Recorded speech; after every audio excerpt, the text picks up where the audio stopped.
नमस्कार. हिंदुस्तान पोस्टमध्ये मी हर्षद वैद्य, कॅमेरामन सतीश आणि रोहित यांच्यासह आपल्या सर्वांचं मनपूर्वक स्वागत करतो. सध्या भारतामध्ये एका गोष्टीची प्रचंड चर्चा होते, ती म्हणजे नक्षलवादी चळवळ. जी आपण भारत सरकारने जी कडक मोहीम उघडली आहे, त्या नक्षलवादी चळवळ आता संपुष्टात याच्या मार्गावर आहे. दररोज मोठे मोठे दहशतवादाची पार्श्वभूमी असलेले, अतिशय खतरनाक म्हणून ज्यांच्यावरती कोट्यवधींची बक्षिसं ज्यांच्यावरती जाहीर झाली होती, असे खतरनाक नक्षलवादी आता एकामागोमाग एक शरण यायला लागलेले आहेत.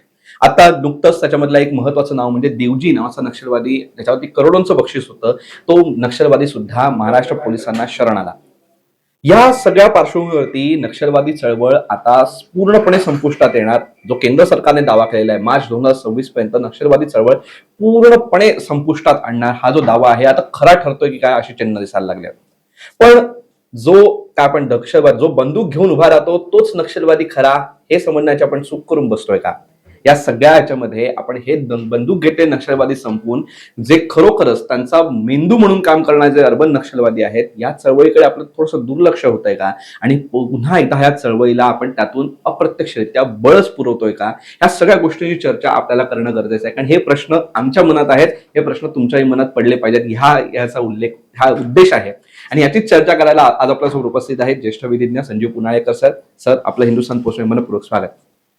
सर, माझा पहिलाच प्रश्न असा आहे की इतके एकामागोमाग एक जे खतरनाक, ज्यांच्यावरती करोडोंची बक्षिसं होती, असे नक्षलवादी एकामागोमाग एक शरण यायला लागलाय. मग देवजी असतील, त्याच्या आधी तो राव येऊन गेला, त्याच्या आधी तो भूपती येऊन गेला, त्याची पत्नी हिडमा जी होती ती पण येऊन गेली.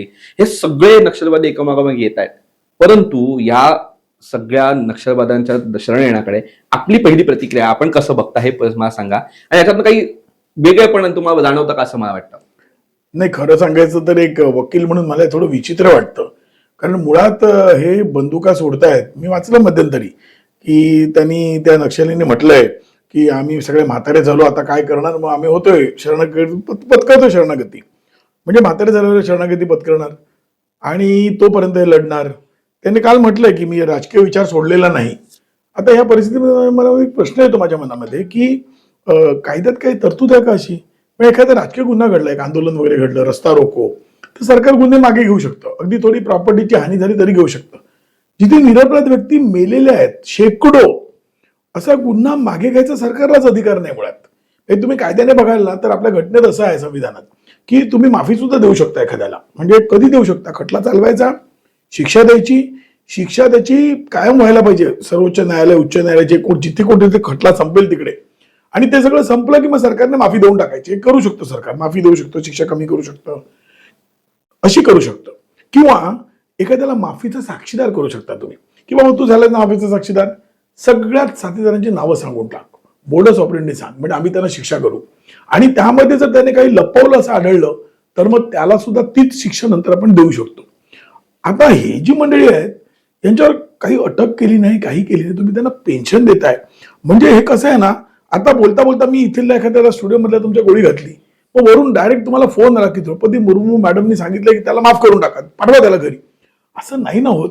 म्हणजे मुळात हे किती कायदेशीर आहे याबद्दलच माझ्या मनात शंका आहे. कारण अशी माफी सरकार देत आहे आणि मुलाखती पण छापून येत आहेत. बरं, पत्रकार पण त्यांनाही विचारत नाहीयेत की साथीदारांची नावं सांगणार का, सगळं बोलणार का, नक्षलविरुद्धच्या लढाईत मदत करणार का. ते म्हणतात म्हातारे झालो आम्ही आलो. म्हणजे फार विचित्र आहे. आणि हा संपूर्ण प्रकार खरं म्हणजे संशयास्पदच आहे, असं माझं ठाम म्हणणं आहे. की प्रसिद्धीसाठी चाललंय का, कशासाठी चाललंय, आणि अशाने आणून सैन्य बलांचा, आपल्या पोलिसांचं मनोधैर्य खच्ची नाही का होत. जे नागरिक मेले आहेत त्यांची खबरी वगैरे होतं पोलिसांचं, ते वाईट आहे खूप, असं माझं स्पष्ट मत आहे. सर, तुम्ही आता दोन उल्लेख केलेत. एक तर म्हणजे ह्याच्याबद्दल तुम्ही संशय व्यक्त केलात, आणि दुसरं म्हणजे तुम्ही हे सांगितलं की बेकायदेशीर कशा पद्धतीने आहे. आम्हाला दोन्ही प्रश्नांची सविस्तर उत्तर हवेत. एक तर तुम्ही संशय व्यक्त केला, हे संशयास्पद तुम्हाला का वाटतंय, तुम्ही एक उदाहरण दिलं की हे म्हातारे होतात म्हणून आम्ही येतोय असं विधान आहे. आणि दुसरं म्हणजे तुम्ही सांगितलं बेकायदेशीर आहे. हे कशा पद्धतीने बेकायदेशीर आहे, हे दोन्ही आम्हाला सविस्तर सांगा. कारण असं आहे ना की कायद्याचं राज्य म्हणजे काय, की कायद्याच्या राज्याप्रमाणे ज्याने गुन्हा केला त्याला शिक्षा व्हायलाच पाहिजे. आणि त्या शिक्षेत माफी असेल तर ती विचार करून व्हायला पाहिजे. बघा, मध्यंतरी ते याच्यातलं गुजरातमधलं प्रकरण घडलं होतं, त्या एका मुस्लिम स्त्रीवरच्या बलात्काराचं. त्यामध्ये दिलेली माफी सर्वोच्च न्यायालयाने रद्द केली की हो. मग इथे खटला झालं तर माफी देत आहे. दुसरी गोष्ट अशी की गुन्हे कसे आहेत, 100-100, 200-200, 500-500 पोलीस कर्मचारी मरण पावलेले आहेत. बरं, तो माणूस येतोय, तो अभिमानाने मुलाखती देतोय, मग त्याच्यावर खटला चालायला पाहिजे.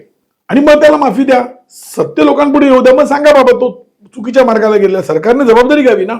किंवा इतर त्याचे जे साथीदार अद्याप फरार आहेत, काही जण पकडले गेले असतील, त्या खटल्यामध्ये त्याला माफीचा साक्षीदार बनवा, त्याला सगळं शपथेवर सांगू दे, कोर्टात न्यायालयामध्ये साक्ष देऊ दे, उलट तपासणी त्याला त्याला तोंड देऊ दे, त्याच्या साथीदारांना शिक्षा होऊ देत, लोकांपुढे एक उदाहरण होऊ देत की बाबा सरकार गुन्हेगारांना सोडणार नाही, गुन्ह्याचा बिमोड करायला आम्हाला साथ द्या तरच आम्ही सोडू.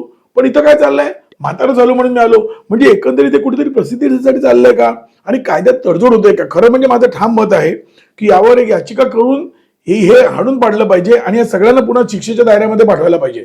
आणि ढोंगी मंडळी आहेत आणि यांचे जे बॉसेस आहेत ना शहरात ते मात्र सेफ आहेत.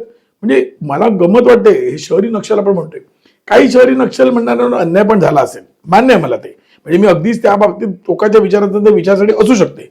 पण ज्या पत्रकारांनी आता मुलाखती घेतल्यात, काही मराठी पत्रकार त्याच्यामध्ये, ते मला जे प्रश्न पडतात त्यांनी विचारलेच नाहीत प्रश्न. मग पत्रकार अर्बन नक्षल आहेत का असं माझ्या मनामध्ये प्रश्न येतो. का नाही तुम्ही असे त्यांना अस्वस्थ करणारे प्रश्न विचारा ना, की साथीदारांची नावं का नाही सांगत, त्यांना बरोबर प्रश्न विचारते तुम्ही. म्हणजे हे कसं झालंय की इथे मुंबईसारख्या शहरात राहायचं, इथे छानपैकी 5 स्टार कल्चर उपभोगायचं, म्हणजे यांची राणी मधमाशी जी आहे ती मुंबईत आहे आणि मधमाशांचं पोळं फुटलं तिकडे गडचिरोलीला आणि चंद्रपूरला आणि त्या वरंगलमध्ये किंवा याच्यामध्ये आंध्राच्या जिल्ह्यांमध्ये किंवा छत्तीसगडमध्ये असं सगळं चालू आहे. म्हणजे ही मंडळी त्यांना पोचतायत आणि त्याच्या आधारे ही कमावतायत. याच्यातली पेन्शन आहे ना, त्यांना त्या जे शरण आले त्यांना पेन्शन मिळणार आहे, सरकारी तिजोरीतून मिळणार आहे. पण यांचे जे जे गुरु आहेत तिकडे बसलेले, हे गेली 18, 19, 20 वर्षापासून पेन्शन खात आहेत. त्यांना सरकारच पोचतंय ऍक्च्युअली.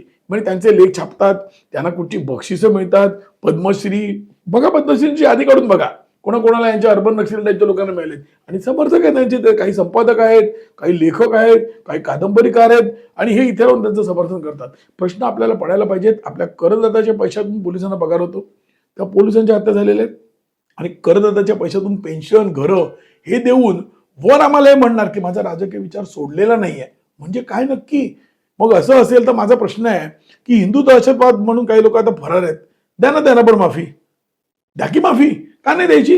ते पण चुकलेल्या मार्गावर गेले, त्याच्या पुढे नाही करणार ते, असं करा ना. म्हणजे हे नक्षली हा विचार आहे, हे कसं काय हिंसेच्या मार्गाचा विचार असू शकत नाही. हिंसा केली आहे ना तुम्ही, मग भोगा ना फोड, जा ना फासावर. आणि पोस्टर लावणं भगतसिंगांची, भगतसिंग अमर रहे, नक्षली नक्षलबारी जिंदाबाद, भगतसिंगाचा विचार सांगताय, मग माफी कशाला मागताय आणि पेन्शन घेताय वर. आणि यांचं समर्थन करणारे सावरकरांनी पेन्शन घेतली म्हणून ते लिहिणार त्याच्यावरती. म्हणजे किती विकृत पद्धतीने चाललेलं आहे, हे चुकीचंच आहे असं माझं ठाम मत आहे, फ्रॉड आहे. सर तुम्ही आता जे अर्बन नक्षल्यांचा उल्लेख केला, शहरी नक्षलवाद ह्याचा उल्लेख केला, मुळात तुम्ही म्हटलं की इथे त्यांचे मुंबईत राहणं, त्यांचा मेंदू किंवा राणी मधमाशी इथे आणि पोळं तिकडे फुटलेला आहे. तर मुळात हे सगळं त्यांचं चालतं कसं, हे अर्बन नक्षलवाद हा जो प्रकार आहे, ठीक आहे, मी मगाशी आपण प्रस्तावाने म्हटलं की बंदूक घेतले नक्षलवादी आपल्याला कधीच दिसणार नाहीत, पण जे नक्षलवादी इथे बुद्धिभेद करत सुटलेले आहेत त्यांचा बिमोड कसा करायचा, या सगळ्यावरती आपलं मत काय. नाही, याचं कारण कसं आहे ना, हे जे अर्बन नक्षली आहेत, मी स्पष्ट पुन्हा एकदा सांगतो, काही जण त्यामध्ये भरडले गेले आहेत, हे मला ठाऊक आहे, काही जणांबद्दल व्यक्तिगत मला आदर आहे, परंतु पकडलेच गेलेले नाहीत असे अर्बन नक्षली अधिक उग्र आहेत मुंबईसारख्या शहरात. काही त्यात संपादक आहेत, मी नाव इथं घेऊ इच्छित नाही, पण घ्यायला भीत नाही. हे काय करतात, त्यांच्या वतीने अग्रलेख लिहितात, त्यांच्या मुलाखती फोटो सकट छापतात, सेमिनार आयोजित करतात, कोणीतरी काहीतरी एनजीओ चालवतं, त्याला डोनेशन मिळतं, त्याला परदेशातून निधी येतो, त्याच्यानंतर त्यांना निम्या प्रकारची टॅक्स कन्सेशन मिळतात, त्यांची सेमिनार होतात, त्यांना पद्मश्री पद्मभूषण अवॉर्ड मिळतात, साहित्य अकादमीचं अवॉर्ड मिळतं, ज्ञानपीठ अवॉर्ड मिळतं. तुम्हाला कदाचित माहिती नसेल की ज्ञानपीठ अवॉर्ड हे खाजगी अवॉर्ड आहे. ज्ञानपीठ हे खाजगी आहे. कोणाला मिळतंय तर त्यामध्ये काही जणांना मिळालेली मंडळी या विचारांची आहेत. त्यानंतर त्या मंडळींचं काही ठिकाणी JNU सारख्या ठिकाणी ते शिष्यवृत्त्या घेऊन लिहित आहेत आणि या विचारसरणीचं समर्थन करतायत.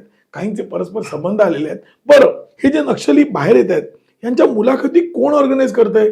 आता मी तुमच्याकडे कसा आलो असं कोणी विचारलं तर मी थेट उत्तर देईन, मी कोणाला भीत नाही, कशा प्रकारे आलो, का हा विषय कसा कुठे मी मांडला, तुमच्या कानावर कसा आला. पण ही मंडळी कशी काय अशा लिडिंग न्यूजपेपर्स पर्यंत पोहोचतायत आणि त्यामध्ये बोचरे प्रश्न विचारले जात नाही आहेत. म्हणजे एका अर्थाने हा एक कट आहे, त्यांना सावरून घेतलं जातंय. आणि ही जी मंडळी आहेत ना, ही पोचलेली मंडळी आणि काय देशाला कॉन्ट्रीब्युट केलं. आपल्याकडे ज्ञानेश्वरी आहे, आपल्याकडे टिळकांनी लिहिलेलं गीता रहस्य आहे, स्वातंत्र्यवीर सावरकरांचं साहित्य आहे. यांनी अशी काय साहित्य निर्मिती केली आहे की हे लोक इथे मुंबईसारख्या शहरात आलिशान राहतात. म्हणजे यांच्या आलिशान राहण्यामागे नक्षलवाद त्यांना जिवंत ठेवायचा आहे. म्हणजे जसं ओसामा बिन लादेनला जिहाद जिवंत ठेवायचा होता, ज्याद्वारे त्याचा उद्योगधंदा चालला असता टेररची इंडस्ट्री, तसं यानंतर नक्षलींची इंडस्ट्री ठेवायची आहे. कम्युनिझम एक विचारसरणी म्हणून ठीक आहे हो, ती आता कालबाह्य झाली आहे का, चालेल का, विषय वेगळा आहे तो. विचारसरणी म्हणून कोणाला विरोध करायचं कारण नाही. परंतु या ज्या हत्या चालल्यात आणि तिथे काय झालंय बघा, आणखी एक तुम्हाला गंमत सांगतो. ज्या ठिकाणी घडतंय, काही ठिकाणी तर असं आहे की स्थानिक जो तिथला भांडवलदार किंवा तो उद्योगपती आहे, तो त्यांना खंडण्या देतो. त्यांचं तिकडे राज्य निर्माण झालेलं आहे.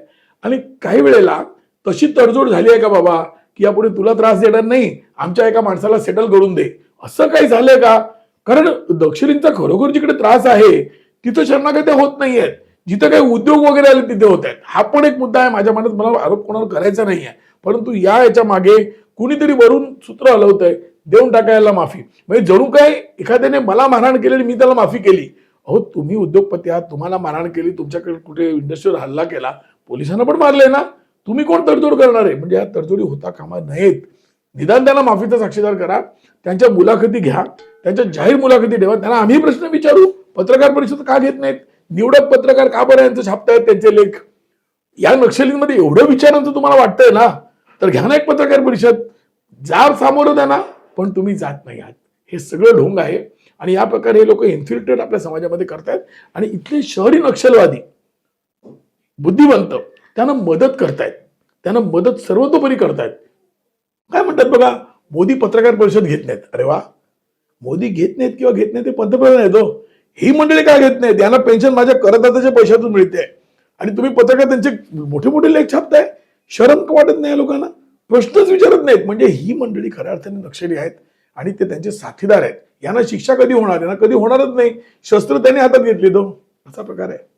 सर, पण एक ह्याच्या या सगळ्यातनं एक प्रश्न उभा राहतो हे सगळं ऐकल्यानंतर, हे कधीच संपणार नाही का? ही सायकल तशीच चालू राहणार की ह्याच्यात कुठेतरी एंड होईल का? हे ब्रेक करण्यासाठी नेमकं काय केलं पाहिजे, तुम्हाला काय वाटतं? बघा, हे म्हणाले की 26 पर्यंत नक्षलवाद संपव, मार्च 26, तो काही संपणार नाही. जसं झोपडीधारकांचं पुनर्वसन, ठीक आहे, आपल्याला दया येते, गरीब बिचारे आहेत. पण मग नीट जर ते झालं नाही तर काय होतं की झोपड्या वाढतच जातात, कारण ते जातात दुसरीकडे बांधतात, असं असं घडतं, किंवा नकली नावं त्याच्यामध्ये येतात. असा प्रकार इथं घडणार. म्हणजे नक्षलवादाचा बिमोड करायचा आहे तर ठीक आहे, तुम्ही थोडी डेव्हलपमेंट करा, त्यांचे काही राजकीय प्रश्न सोडवा, परंतु ज्यांनी हिंसा केली त्याला शिक्षा व्हायला पाहिजे. आणि त्यांचा जो ब्रेन मुंबईसारख्या शहरात, दिल्लीसारख्या शहरात, JNU मध्ये किंवा Tata institute of social science मध्ये बसलेला आहे, त्यांच्या बुसक्या आवळा त्यांना काढा. मध्यंतरी ते कुठची फिल्म दाखवायची, तेरे नाम, काय काय काय चाललंय. म्हणजे ह्या लोकांना बुसक्या आवळा, म्हणजे हा तिहेरी कार्यक्रम असायला पाहिजे की तिथे तुम्ही इंडस्ट्री वगैरे वाढवा, त्या आदिवासींचे, श्रमिकांचे प्रश्न सोडवा. एक विचारसरणी म्हणून कम्युनिझमला विरोध असेल, त्याचबरोबर या लोकांच्या शहरी नक्षल्यांच्या मुसक्या आवळा आणि ज्यांनी हत्या वगैरे केल्या त्यांना तुम्ही ठार मारा, त्यांच्या मागे लागा, त्यांचा एन्काउंटर करा आणि कायदेशीर पद्धतीने करा. कायदा मोडू नका, पकडून मारू नका, परंतु लढतायत, सामोरे जा, हे व्हायला पाहिजे. पकडतील त्यांच्यावर शिक्षा व्हायला पाहिजेत, नक्षलवादाचा बिमोड होईल की. परंतु तो न करता या प्रकारे एक खोटं आपल्याला समाधान मिळते की अरे आला की शरण आला. अहो, हा शरण आला त्या पेन्शनच्या आशेने नवा तयार झालाय. हे दुष्टचक्र आहे. या दुष्टचक्राला आपण जन्म दिलेला आहे आणि 10 वर्षांनंतर तुम्ही लिहून ठेवा, याचे गंभीर परिणाम आपल्याला भोगायला लागणार आहेत. त्यामुळे या धोरणाची मी स्वतः अजिबात सहमत नाही. आणि वकील वर्गाने, निवृत्त पोलीस अधिकारी, एक्झिस्टिंग कोणी असतील त्यांचे विचारवंत, त्यांनी याला विरोध केला पाहिजे असं माझं मत आहे. हे धोरण बरोबर नाही. आणि अमित शहा साहेबांनी, आपल्या गृहमंत्र्यांनी म्हटलं होतं आम्ही करू, त्यांचं धोरण वेगळं आहे आणि राज्यामध्ये काही गोष्टी होत्या, त्या गोष्टी या दोन वेगळ्या आहेत. या प्रकारची शरणागती मला एक सांगा, काही वेळेला अमित शहानी पण केले, पण त्यांच्या शरणागतीमध्ये असं होतं, शरण आल्यानंतर पुढे काय करायचं राज्याच्या पोलिसांनी करायचं, नाही करायला पाहिजे. त्याचा जबाब घेतला पाहिजे, त्याला नेलं पाहिजे जंगलात, त्याला जागा दाखव म्हटलं पाहिजे. त्याची सोर्स कोण होती, शस्त्र कोणी दिली, कोणी कोणी पैसा पुरवला, हे सगळं आपण घेऊ शकतो ना. बरं, हे सगळे म्होरके आहेत. हे काही छोटे सैनिक नाही आहेत, हे म्होरके आहेत. म्हणजे यांच्याकडे माहितीचा खजिना आहे, तो का बाहेर येत नाही? एक नक्षली शरण आला की 100 अटका व्हायला पाहिजे होत्या, का नाही झाल्या? या प्रश्नाची उत्तरं आमच्या गृहमंत्रालयाला सुद्धा आपल्याला द्यावे लागतील. सर, तुम्ही आज पुन्हा एकदा, आपण दरवेळेला वेगवेगळ्या विषयांवरती चर्चा करत असतो आणि आज सुद्धा आपण एकाच महत्वाच्या विषयावरती, खरंच त्याच्यावरती कोणाचंही लक्ष गेलं नाही. सगळे लोक आनंदात आहेत, त्या सगळे शरण येत आहेत, शरणागती येत आहेत आणि मार्चमध्ये 2026 पर्यंत, मार्च 2026 पर्यंत नक्षलवाद भारतातून पूर्णपणे संपणार, याच सगळ्या काय आपण भ्रमात सगळे राहतात असं म्हणायला हरकत नाही. पण त्याचा खरा चेहरा आज आपण समोर आणण्याचा प्रयत्न केलात आणि आमच्या प्रश्नांना तुम्ही सविस्तर उत्तर दिलीत याबद्दल हिंदुस्थान पोस्ट मनपूर्वक आभार. धन्यवाद. तर हे होते संजीव पुनाळेकर सर. त्यांनी पुन्हा एकदा आपल्याला आज एक खरा आरसा दाखवण्याचाच खरा प्रयत्न केला असं म्हणायला काही हरकत नाही. आपण खूपच भ्रमात असतो. आपण वेगवेगळ्या बातम्यांच्या वरती विश्वास ठेवून मोकळे होतो. आपण सामान्य लोक आहोत, सामान्य बुद्धीचे लोक आहोत. पण विचारवंतांशी बोलल्यानंतर आपल्याला कळतं, की नक्की काय घडतंय आणि नक्की काय व्हायला पाहिजे आणि नक्की काय आपण समजून घेतलं पाहिजे. ह्या मुलाखतीच्या माध्यमातून असाच विषय तुमच्यासमोर आणण्याचा आम्ही प्रयत्न केला. हा विषय तुम्हाला कसा वाटलाय कमेंट बॉक्समध्ये नक्की सांगा आणि असेच माहितीपूर्ण व्हिडिओज बघण्यासाठी हिंदुस्थान पोस्ट युट्यूब चॅनलला सबस्क्राईब करा आणि फेसबुक पेजला लाईक फॉलो करायला विसरू नका. धन्यवाद.